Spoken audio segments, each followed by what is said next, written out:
Love and health form the foundation and pillars that support all that you do to create fulfillment and success in every aspect of your life.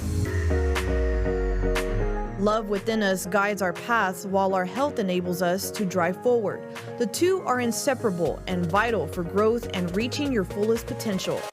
Welcome to Love and Health in America with Dr. Doohi Lee, Mary McMahon, and Jens Johnson.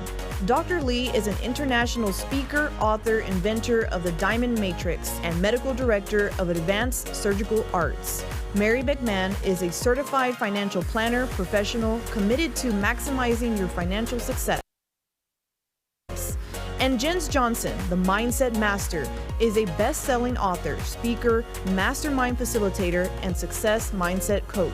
They are committed to help you succeed by optimizing your health, finances, and relationships. Please join them and explore all the facets of love and health to achieve and live your abundant life. Here are your hosts, Dr. Doohi Lee, Mary McMahon, and Jens Johnson. Good afternoon, our Love and Health in America audience. We are so glad you're here with us today. Today is story time, and I just want to let you know ahead of time, if you have any questions for us or anything you'd like to talk about, please go to our Facebook page, Love and Health in America, and let us know what it is that you're interested in knowing more about and what you would also like to talk about.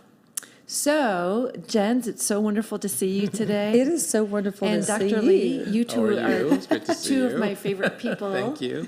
We're so excited for the story time today. Yeah, I know. Yeah. It's I such should have a- brought my blanket. You know? Yeah, and cookies and milk. Right, Exactly. that's right. So today's story time, I'm going to tell the story of the history of retirement, and it's a really interesting story that people don't know. Mm-hmm. And I've always been one of those persons that always thought about, like, why do we think the way we think?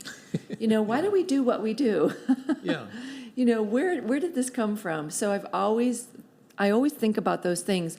With retirement, 98% of people don't inherit all their wealth. Rats. Gee. Yes. Rats, I know. And so that means in this country, and what that means is that almost everyone past the age of 40, and I meet people all the time in their 30s and their 20s, and they are obsessed with retirement and saving for retirement and worried. When I meet a 20-something-year-old or a 30-something-year-old, and they're worried about retirement more than any other area of their financial life, I get a little bit concerned, like, Right. what's going on here? Yeah. Well, interestingly for me is I love working. I love what I do. It brings me so much fulfillment, so much passion. I cannot imagine not working. And that just, to me, retirement is like, I'm going to retire when I exit this earthly existence. That's when I think of that. But I worked with a coach who was a growth and development coach, and his name is David Burry, phenomenal guy. And he just said, we're one of the only countries that plans your decline. Because, in life, you're either growing or you're declining. And when you stop working and you stop doing things for your continued growth, you start declining. Yeah. Exactly. And that mindset is actually a phenomenon of the 20th century. And it comes from the 1930s and 40s. But let me go back to the 19th century. Our economy always gets run in an era. We had the agrarian era where we were farmers. The Industrial Revolution started in Great Britain in the 18th century. And by the time our Civil War had ended, the industrial economy landscape was firmly implanted in our economy. And so the whole notion, the social notion of retirement began with the Industrial Revolution with our economy. In Germany, the Kaiser passed a law in 1885 for retirement of workers, the first time ever in history. And they wanted to set it at age 70 but they were able to pass it at age 65. I mean, where did they That's come up interesting. with that I know, that number? number, They yeah. come up with that number because almost no one lived to age 65. Isn't that crazy? So in the This late, became automatic retirement, Yeah, so- biological yeah. retirement. So what happened in the United States is industrial work was factory work. Yeah. And you had the migration from farms to urban cities, and factory work was brutally hard. And factory owners wanted young, able-bodied men in the factories to produce more than what older workers were going to do. There was a famous professor, Professor Osler, who was heading up Johns Hopkins medical teaching. In 1901, he gave a speech saying that as a human being, you are washed up by age 50 Well, back then. at the latest. Yeah, back then. Yeah. Yeah. But when you think about our notions about, oh, when you're over 50, you're not very useful anymore, that's where it comes from. So in the United States, starting in the 19th century, at the same time Germany passed theirs, our Congress was trying to pass laws that got older people out of the workplace. And one of their problems at the turn of the 20th century was Civil War veterans working for the government in jobs, and they didn't have a mechanism to get people out. Wow. And so you can only support so many jobs in a peacetime economy. And so it's always about making room for younger generations. and you know, what's crazy is that was so long ago and we're still functioning With the same under the premise. Well, it gets better, so it gets even more Forget, interesting. yeah, So forget the cookies milk. so We I should have got know. the wine. we know. we couldn't get it passed in the United States. The first part of the 19th century, and then we got unions, which were needed back then. I'm not so sure about now. There was just a lot of animus towards older people developing. And older people did not want to retire because work, like you said earlier, work is dignity. Work is grace. So people didn't want to retire, plus they knew they wouldn't have enough money. Yeah, it's kind of Yeah. interesting. Culturally, I'm sure everybody knows about the Eskimos, that whole culture where, they literally take people out to pasture when you're too old, or beyond a certain age. And people just literally go in the wilderness, and they kind of know that's their time to leave and let the younger ones take over, and they basically commit suicide. That's horrible. But this is just It's a historical. It's cultural- It's cultural. Yeah. That's how they kind of. Do you know what age that would I be at? don't know. I don't know what that was, but certainly in the late 60s or 70s. I mean, when you're becoming unable to be really functional, they kind of literally take you out of the pasture and leave you in the frozen tundra, and that's kind of what happens. Oh, my. And that's their culture. I mean, forgive me if I'm wrong, but that's what I read when I was growing listen, up. I'll look it up. For interesting all to those, look all those that people up. out there, they're probably going to write me hate mails, but it's like, So by the 1920s, there was a whole youth culture. The 1920s was a very economically prosperous time, and there was that whole shift in culture. And the 1920s were a youth culture, and people started hating old people. It was bad. Socially, it was bad. So, we have the stock market crash in 1929. We have the Great Depression that ensues, and it gets worse in 1933. And there aren't enough jobs for anybody, let alone the young, able-bodied men, with the massive amount of unemployment in the Great Depression. So in 1935, Congress had been trying for 50 years. They finally passed the Social Security legislation in 1935. And it was never intended to be retirement income. What it was intended to be was to get older men out of the factories so younger men could take the place, and to give them enough money to take them into their household because people lived as extended families. Right. And so that's what it's always been. It's always been that. They wanted to pass it at age 70. They couldn't pass it at age 70. So they passed it at age 65. But guess what? Most people lived to age 58 to 62 back then. Yeah, exactly. So most 65 people was didn't low. live to 65. Yeah. Right. And people still didn't like it. Then we had World War I. I mean, World War II. let me get my dates straight. We had World War II come in. It was World War II that actually pulled us out of the Great Depression because of wartime economy. Right, yeah. There are more jobs in a wartime economy. Guess what? All those young able-bodied men went off to war, right? Yeah, So yeah. who was working in the factories? The older ones, the Older retired men, people. Right. And women. And yes. women. Yeah, Yes. that's right. Oh, sure, yeah. Exactly. So there was a concern about inflation during World War II. So wage freezes, price controls were in place during World War II. At full employment, the only way an employer could compete for the best workers was not through wages. There was a freeze on that. It was through this new thing called fringe benefits. And so employer-sponsored medical care. After World War II, with all these young able-bodied men coming back from the war, now we have to get all these older people and we have to get women out of the workforce. Factory, corporate, it was the whole rise of the corporation back in those days. And so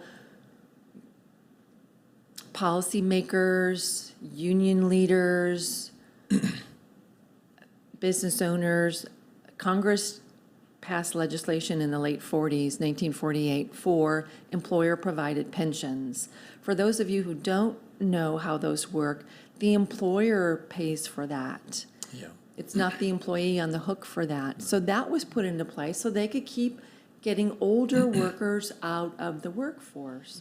So if you had Social Security and you had a pension, you had probably about 70% of your pre-retirement income guaranteed for life. People still didn't like it. That's amazing. They still didn't like it. Yeah, that So was the government went on a campaign from 1940 to 1975 to sell retirement as the culmination of the American dream, Exactly. an epitome Yeah. of a life well lived, a status symbol. I mean, we have generations here, you may not have had generations here, Dr. Lee, where retiring at age 55 was a status symbol. Right, Yeah. exactly. Or age 50 was a status symbol. But you know what? It was the status symbol for the middle class. The poor never got to Sure, retire. of course, No. yeah. And the truly rich don't Never had to ever work. They don't retire. ever Never had to retire. work. That's Yeah. exactly right. Yeah. So by 1975, this mindset that everyone gets to retire was firmly entrenched in the American psyche. Yeah. Well, you know, one of the things that it makes me think of is the importance, what you said at the very beginning, always questioning and saying, why do we do this? What is the core cause and reason? Because there always is one. You know, we're living in a time right now where there's so many distractions that most people don't think like that. They don't say, golly, does that make sense even? You know, I mean, not. we're really living at a time where we're programmed. Yeah. We're programmed to think a certain way, but it goes against logic. It goes against common sense. Yeah, well, I mean, I think when those policies were first put into place, it made sense biologically. Back then, people didn't live as well because the healthcare and just the environment and the foods and the medications, and Yeah. they just didn't have the stuff that we have now. Yeah. I mean, 65 is very young. I mean, it's people never thought about it. So I mean, I'm looking at things like back in the ages of Mozart and Beethoven, all these people, geniuses, died very young. But for them, age 40 was actually ripe old age. So for Beethoven to die at age 55 or something, it was like he was ancient. But these days now, I mean, with all the technologies that we have, the big part of my practice is anti-aging regenerative medicine, keeping people healthy and vital for as long as possible, and keeping their mind sharp. And that's what it is. It's different. So all the wonderful history just went through. That's pretty amazing. I mean, I learned so much right now in past 5 minutes. There's But gives more. you, I'm sure there is. Yeah, I know that. But gives you a huge perspective of what we're standing on. We're standing on really bygone era, and not only economically, but also I think physiologically as human beings, that no longer exists. And I think that's really the interesting thing to really talk about. And the moving forward. bygone era was noticed in the 1960s. Pensions, it was decided by policymakers, union leaders, not union leaders, and businesses that pensions had to go away because people were starting to live longer. People in the 1960s were starting to live in their 60s up to age 70, Yeah. 71, 72. That was quite a bit of different. So yes, now you have people collecting, whereas before you really didn't have people collecting. Right. Yeah. Yeah. So what's interesting is that our leaders that we depend on understood in the 60s that pensions had to go away. Plus, employers couldn't afford keeping on that kind of liability For that for, long, yeah. yeah, For, For duration. yeah, Yeah. exactly. So in 1974, there was a congressional act called Employee Retirement Security Act, ERISA. Yeah. I'm missing something in Yeah. there. And in 1975, legislation for IRAs was passed. And in 1978, legislation for 401ks was passed. And 401ks for private companies, 457s had been around, which is interesting. Those are all tax code entries. That's why they have the numbers. It's IRS code 401. IRAs are IRS code 408. Anyway, so all of that was passed because they were rolling out that pensions were going away. So the first 401k went into action in 1981. At the same time that the stock market from 1981 to 1991 experienced an adjusted return of 480.2%. that's insane. It's insane. Yeah, yeah. So that That's coupled with the crazy. first, the first 401ks rolling out has people thinking that investing in the market is always the best idea for Right, retirement. right. But the big difference between a pension and between a 401k is with a 401k, you do the funding, you may or may not get a contribution, but it's a contribution from you. Right. You're responsible for it. What's in that account, you're responsible for. And then, of course, the market goes up and down. Right. With a pension plan, it's the employer that pays for it, and Social Security that's a payout. It's a completely different shift that just kind of got, passed by most people. So when people think about retirement, you really have to think about, well, what does retirement really mean to you? Because now our actuarial ages are 79 and 82. Sure. Men, Yeah. women. Yeah. And 50% of people live past their actuarial age. I mean, we see people living into their 90s Sure. all the All the time. time. All the All the time, time. all the All time the now. time, Yeah. yeah. And the whole question really has to do with how well do you live past that age? Because I see so many people at that age, I mean, we all do, run into them, and it really is not necessarily the number, the chronological number, but the vitality of what you have, not only in your mind, but also in your body. And that really is a critical thing. And I think people lose sight of that. It's not like, hey, I reached this age and therefore I achieved something. Yeah, biologically you have. The question has to do with what else comes with that. I mean, are you dependent? Are you independent? Or are you bedridden? Are you functional? I mean, what level of functioning do you have, and how much of the function that you had when you're younger are you retaining at that age? And this is something that people think about. I think when people think about retirement, I'm going to get my Social Security and live on whatever, and I'm going to keep that until I die. And I think that's the contract that U.S. government has set up when they take the Social Security money from your income. And of course, that's a whole other thing we can talk about, how that fund is being rated and who knows what's been happening to that. yeah. But that's the total violation of the social contract that the government has set up, which I think is crazy to begin with. I mean, why is the government playing nanny and the parent to all the people in the country and say, yeah, well, I'm going to take your money and take care of you when you get older? It's like, it's not their job. It's not their And job. why are employers Yes. being mandated to be nannies also? Yeah, to provide health That's- insurance and all right. that kind Yeah. of things. I mean, I remember back in the 1990s when the first HIPAA and the Portability Act was first passed, because people used to be tied to their jobs so they could have health care. Right, exactly. And that was supposed to free people up to be able to step away. That's where COBRA comes Right. in. Yeah. People were supposed to be able to step away from a job if they wanted to. But we're back to that. You're tied back to your employer The employer, for yeah. the health I care. know, Right. I know. And it really needs to be set up differently, that's for sure. That's another conversation to have, that is for sure.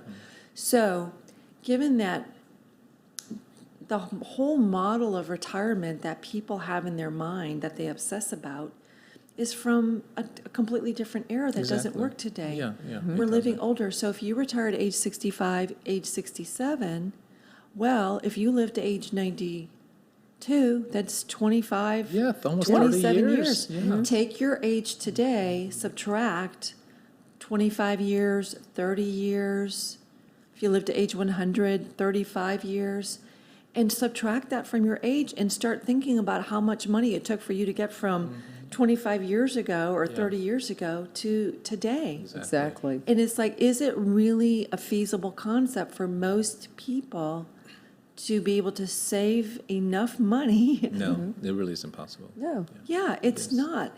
And here's the other thing about Social Security people don't know. There is a wage cap on what gets paid into Social Security. It's 142, I think 142.9. It gets raised a little bit every year. So people whose incomes are 142.9 and below pay the Social Security tax, which is 12.4%. Sure. It's huge. I know, Yeah, that it's is huge. That is huge. It's huge. And so people who make more than 142.9, they pay Social Security taxes up to 142.9, but they no longer pay into Social Security. So our government has laid that tax burden of Social Security at the doorstep of poor people and middle-class That's people. right, I know. Not even upper middle-class Right, people. right. Yeah. Yeah, exactly. Yeah. It actually does the opposite. And of so what that it's whole supposed to. Robin Hood concept that you always hear politicians talking about, oh, the rich don't pay, the rich don't pay, the rich don't pay. Well, either they don't know about this wage cap, or, They don't. which means they're not very smart, and Yeah, why are yeah, they in they don't. office Yeah. making these decisions? Sure. Or, for political reasons, they're just pulling the wool over your eyes. Which is big, a lot of what's going on. Yeah, which is a lot of what's going on. I've heard one politician within the last year saying, listen, we could fix our Social Security problems if we got rid of the Wage cap. Right. And yeah, Yeah. do you ever Yeah. hear No. that being talked about? No. Well, no, and No. politicians in general, they operate under different laws and rules. They Yeah, whatever honestly suits them. do. Yeah. I mean, and that's, I think we're at a time in history where hopefully more people are waking up and more people are interested in learning about this. Like, I love it that we're having this conversation. I love that you're sharing your wisdom and knowledge in this area because most people don't know it. And I think most people are really great people. And if they just had just a crumb of, okay, let me look into this further. Let me research. Then that's how people start to take action, because at the end of the day, the only way we're going to make change a reality is if more people take action. Yeah. And so I've talked about the problem. It's a huge problem for people. And to have your whole life based on getting to this age so you don't have to work anymore, but it really doesn't work. Right. Because how are you going to support yourself for Right. the rest of it? Yeah. And that's something that people don't think about. Yes, and so the solution, let's talk about the solution. So the solution is right here at this table. No, great. It is mindset, it is health, and it is working with your money in whole new ways, like really understanding how money really does work in society, in the world, in your world, and how do you make it work for you. In my industry, all these companies just chase after people about retirement and make all these promises about retirement that are never going to be realized. Just they want to take your money And the while you're earning it. regulators Right. allow that to happen. That's why. It's That's like, exactly yeah, why. they want to take Yes. your money while you're Yes. earning it. Yeah. Give us your money and I'll promise, Yes. to take care of you. It's like, well, okay. And so the solution is exactly what you talked about, Jens. It's about, we live in the United States, life, liberty, and the pursuit of happiness. We were all born with now. talents and gifts. We all grew up and got to be a fly in a jar with a lid on it.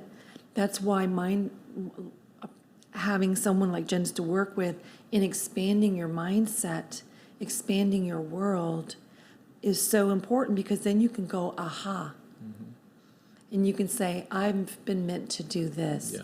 I can make money doing this. I can do this for a lifetime. Because you've heard that. If you do what you love, the money will follow. Now, some of you might say, oh, I love to go out and buy Louis Vuitton and Fendi, and I love to go out I want to go buy some Mercedes, and I want a Ferrari, and I want a big fancy house. That's not what I'm talking about. No? No. You can do that if you create the cash flow for Yeah, that, right, and that's right. the purpose of doing the mindset and having a good foundation of health, having a good partner in that who can guide you. And then I guide people all the time in how money works for them, how we can make their money work better for them, and how to use your money to make more money, and how you think about that. Yeah, You it's know, all tied together. well, it really is the mindset that you are limitless, and an age is just a number. It doesn't define you. It doesn't dictate what your ability is. What you said, Dr. Lee, it's your health, it's your vitality, it's where you are. And you know, my dad is 91, and he's living independently. He's sharp as a tack. And it cracks me up because his memory is better than my memory. We were actually going to see Leslie Thomas over in Fort Worth, who's a estate planning attorney. She's amazing. And I was meeting him there. We were in our cars. We met, and I was thinking, what is her suite number? And I thought, I don't need to remember it because my dad will remember it. And when I walked in, and It's I your saw PBA, him, yeah. I said, hey, Daddy, what's the suite number? He said 1010. I said, I knew you would remember. it. But it goes back, though, that you if you stay healthy and you keep your mind Mentally, physically, yes, financially. there's nothing you can't do. But Exactly. but we do live in a society where there's just not enough people that talk about it, and there's not enough people that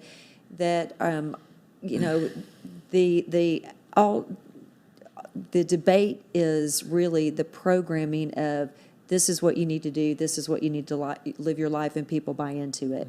Yeah, no, I think it's a personal evolution, really, because obviously we've gone through different phases of life according to your age and education and all the different things that you do in your career, and certainly I'm doing something that I never even thought about I would do when I was much younger, and who knows, 10, 15, 20 years from now, what I would be doing. I mean, I think this applies to all of us here, and what I'm seeing is the whole idea of, age 65. And this is one thing that I understand from the airline industry. They literally fire all the pilots at age 65. You can't pilot anymore. It's like, why? You have the most experience and knowledge at that point. If you're healthy and everything's functioning, why would you want to not have them at the cockpit? Because this is when you need them, Yeah. But this is their rule for some reason. Age 65, you can no longer pilot a plane. Wow, that's really bizarre. So anyway, so I think that number, for some reason, is a reason to turn people's brains off. I think what happens is I'm 65, I'm retired, I'm going to get my, Medicare or whatever that they have. Now I'm going to go and travel and do whatever. It's like, but in reality, unless you really saved up your whole life and are really financially sound, it's hard to travel because traveling is very expensive. It is. And if you haven't taken care of your physical body, when you're ready to have time to travel, well, you're too tired and weak and achy to travel. So what are you going to do? Well, stay home and watch TV. And, that's kind of what happens. And that's when you literally turn your brain off and you're retired. And then you do get old. You do get old. That's when you get old. really And then you do get old, retire. right. That's when you truly are retired because you really have nothing to contribute, and that is a sad thing. And that's what I'm seeing. It's like, my wife wants to retire at age 65. Okay, fine, you do that. I'm not going to retire. I can't even think about the idea of retiring because I see what I just said is, if I do this, I'm going to literally hang my brain up. Right. And what am I going to do? I mean, seriously, People what am I start going to to do? decline. Yeah, They start and to it's decline. like, If you don't- you lose the motivation, and you lose purpose, and you lose focus, you lose direction. I'm sure I'll find things to do, but it's not going to be with the intensity that I do things with now because this is my career and I have things I need to do as a professional. And I just don't want to lose that edge of that sharpness and the drive that comes with having a purpose in life. And that's what I think a lot of people will lose when they retire. Right. And it does happen. I see it all the time. And so we thank you for joining us for story time today, the story of retirement. If you have questions, if you have thoughts, if this has piqued interest for you, then please reach out to us, because it's a really great conversation to have. And it's really about living life To the fullest. fully. Yes, Yeah. it really I is. call it living life out loud. I had an aunt that lived life out loud. Yeah. That's what we like to do. Yes. We like to do that. Definitely. Yes. Definitely. And so, Jens, take it away. Until we meet again next week. Live richly. Love deeply. And stay healthy. Thank you for being with us for this episode of Love and Health in America. Dr. Doohi Lee, Mary McMahon, and Jens Johnson are committed to help you achieve a life full of love, health, and abundance. Please join us in our next episode as we share another facet for you to optimize love and health in your life. Until next time, love deeply, live richly, and stay healthy.